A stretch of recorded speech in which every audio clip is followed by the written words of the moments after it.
ಯಪ್ಪ ಯಪ್ಪ H D Kumaraswamy ಅವರಿಗೆ ಎದುರಾಳಿ ಆಗೋದಕ್ಕಾಗತ್ತಾ? ಎಚ್ ಡಿ ಕುಮಾರಸ್ವಾಮಿಗೆ ಯಾರು ಎದುರಾಳಿಯೇ ಇಲ್ಲ. ರಾಜಕೀಯವಾಗಿ ಯಾರೊಬ್ಬರು ಕೂಡ ಅವರಿಗೆ ಎದುರಾಳಿಗಳೇ ಇಲ್ಲ.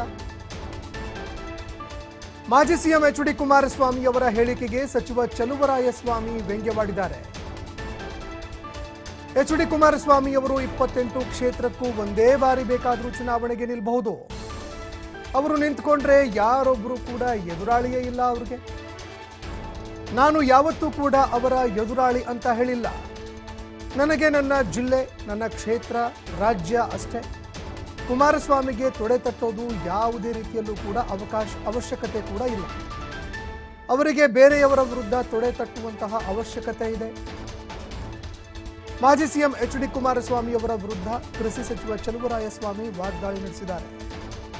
ಇನ್ನು ಚಲುವರಾಯಸ್ವಾಮಿ ಅವರು ನನ್ನ ಎದುರಾಳಿನ ಅಂತ ಮಾಜಿ ಸಿಎಂ ಎಚ್ ಡಿ ಕುಮಾರಸ್ವಾಮಿ ಅವರು ಹೇಳಿಕೆ ಕೊಟ್ಟಿದ್ರು. ಇದಕ್ಕೆ ಸಂಬಂಧಪಟ್ಟಂತೆ ಕೃಷಿ ಸಚಿವರಾಗಿರುವಂತಹ ಚಲುವರಾಯಸ್ವಾಮಿ ಅವರು ವಾಗ್ದಾಳಿ ನಡೆಸಿದ್ದಾರೆ. ಪಾಪ ಎಲ್ಲಾರ ಉಂಟೇನ್ರಿ, ಅವ್ರಿಗೆ ಎದುರಾಳಿ ಯಾಕಾಗುತ್ತಾ? ಸಾಧ್ಯನೇ ಇಲ್ಲ. ಕುಮಾರಸ್ವಾಮಿಗೆ ಯಾರೂ ಇಲ್ಲಿ ಎದುರಾಳಿ ಇಲ್ಲ. ಬಿಟ್ಬಿಡಿ, ನೆಕ್ಸ್ಟ್ ಹೇಳಿ. ಅಲ್ಲ ಸರ್, ಆಮೇಲೆ ಅವರು ಬೇಕಾದ್ರೆ 28ಕ್ಕೂ ಅಟ್ ಎ ಟೈಮ್ ನಿಂತ್ಕೋಬಹುದು. ಅವ್ರಿಗೆ ಯಾರು ಬಹುಶಃ ಅವ್ರು ನಿಂತ್ಕೊಂಡ್ರೆ ಯಾರೂ ಎದುರಾಳಿನೇ ಇಲ್ಲ. ನಾವು ಯಾವತ್ತೂ ಅವ್ರಿಗೆ ಎದುರಾಳಿ ಅಂತ ಹೇಳಿಲ್ಲ. ನನಗೆ ನನ್ನ ಜಿಲ್ಲೆ, ನನ್ನ ಜನ, ನನ್ನ ರಾಜ್ಯ, ನನ್ನ ಜನ ಅಷ್ಟೇ ಮುಖ್ಯನೇ ವಿನ ಅವ್ರ ಎದುರಾಳಿ ಕಟ್ಕೊಂಡು ನನಗೇನಾಗಬೇಕು? ನನಗೆ ಅವಶ್ಯಕತೆ ಇದೆಯಾ? ನನಗೆ ಅವಶ್ಯಕತೆ ಇಲ್ಲ. ಕುಮಾರಸ್ವಾಮಿ ಎದುರಾಳಿ, ಕುಮಾರಸ್ವಾಮಿಗೆ ತೊಡೆ ತಟ್ಟೋದು ನನಗೇನು ಅವಶ್ಯಕತೆ ಇಲ್ಲ. ಅವ್ರಿಗಿದೆ ಬೇರೆಯವ್ರ ಬಗ್ಗೆ ತೊಡೆ ತಟ್ಟೋ ಇದು ನನಗೇನು ಆ ಥರದ ಅವಶ್ಯಕತೆ. ಉತ್ತರ ಹೇಳ್ತಿತ್ತು.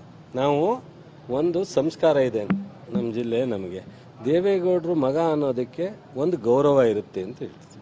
ಅವರು ದೇವೇಗೌಡರು ಮಗ ಅಲ್ದಲೇ ಇದ್ದರೆ ಇನ್ನೂ ಚೆನ್ನಾಗಿ ಹೇಳ್ತಿದ್ದೆ ಎಂದೆ ಅಷ್ಟೆ. ಪಾಪ ಎಲ್ಲಾರ ಉಂಟೇನ್ರಿ, ಅವ್ರಿಗೆ ಎದುರಾಳಿ ಯಾಕಾಗುತ್ತಾ? ಸಾಧ್ಯನೇ ಇಲ್ಲ. ಕುಮಾರಸ್ವಾಮಿಗೆ ಯಾರೂ ಇಲ್ಲಿ ಎದುರಾಳಿ ಇಲ್ಲ. ಬಿಟ್ಬಿಡಿ, ನೆಕ್ಸ್ಟ್ ಹೇಳಿ.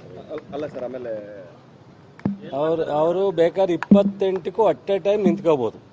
ಅವ್ರಿಗೆ ಯಾರು ಬಹುಶಃ ಅವ್ರು ನಿಂತ್ಕೊಂಡ್ರೆ ಯಾರೂ ಎದುರಾಳಿನೇ ಇಲ್ಲ. ನಾವು ಯಾವತ್ತೂ ಅವ್ರಿಗೆ ಎದುರಾಳಿ ಅಂತ ಹೇಳಿಲ್ಲ. ನನಗೆ ನನ್ನ ಜಿಲ್ಲೆ, ನನ್ನ ಜನ